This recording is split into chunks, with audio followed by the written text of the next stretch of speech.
Il est maintenant possible d'avoir un petit drone de qualité comme celui-ci sous la barre des 1000 $. C'est un outil formidable sur la ferme. En gros, il permet de faire en quelques minutes ce qui prendrait plusieurs heures en marchant un champ. Dans cette vidéo, je vous présente mon top 5 des choses à faire avec un drone bon marché.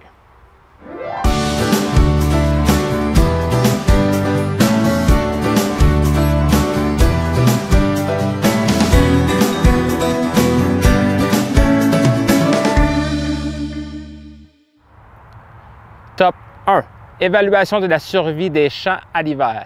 Lorsque l'hiver a été rude pour les luzernières et les céréales d'automne et qu'au printemps, nous devons estimer le pourcentage de mortalité, le drone est très pratique. Il nous donne une vue d'ensemble du champ, ce qui facilite la prise de décision entre un ressemis ou une destruction du champ. Du haut des airs, nous pouvons identifier les zones potentiellement mortes et après, valider l'état des plants sur le terrain. Top 2. Suivi de la levée du maïs.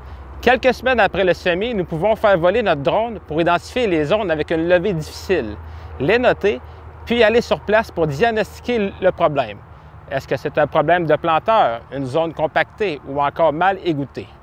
En faisant voler le drone près du sol, on peut même constater si la levée a été uniforme et que les plants de maïs sont tous au même stade. Une levée inégale dans le maïs est un gruge rendement incroyable qui ne doit pas être pris à la légère. Top 3. Vérifier l'efficacité d'un traitement herbicide. Le drone est particulièrement utile pour vérifier que nos interventions d'herbicides ont été bien faites. Par exemple, il est facile de repérer les mauvais croisements du pulvérisateur ou encore un traitement déficient dû à une forte population de mauvaises herbes qui nous a échappé. Le drone peut aussi nous aider à repérer tôt en saison des foyers de mauvaises herbes résistants, ce qui nous permet d'intervenir rapidement en prévention.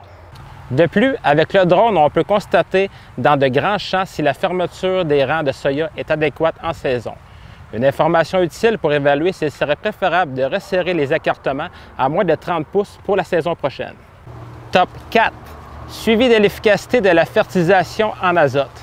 En cours d'été, nous pouvons aller vérifier que l'azote dans le maïs fonctionne bien. Des airs, nous pouvons remarquer une variation de couleur de vert liée à une bonne photosynthèse et identifier les zones de carence plus jaunâtres.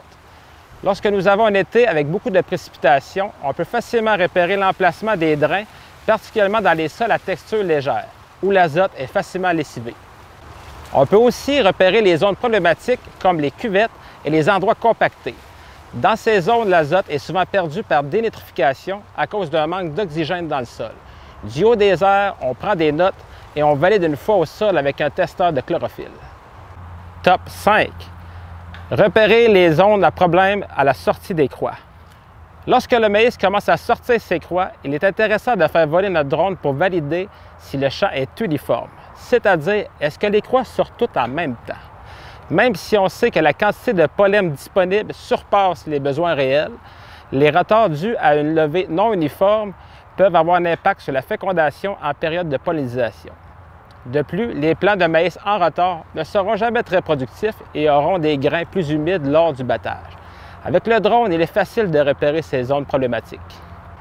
Au final, le drone est un outil de diagnostic formidable, bien plus rapide que de marcher un champ. Il nous permet de repérer en quelques minutes du haut des airs les zones problématiques et cibler les endroits à investiguer à pied. Il est important de bien noter toutes ces zones pour mesurer en fin de saison leur impact à l'aide de nos cartes de rendement. Visez plus haut!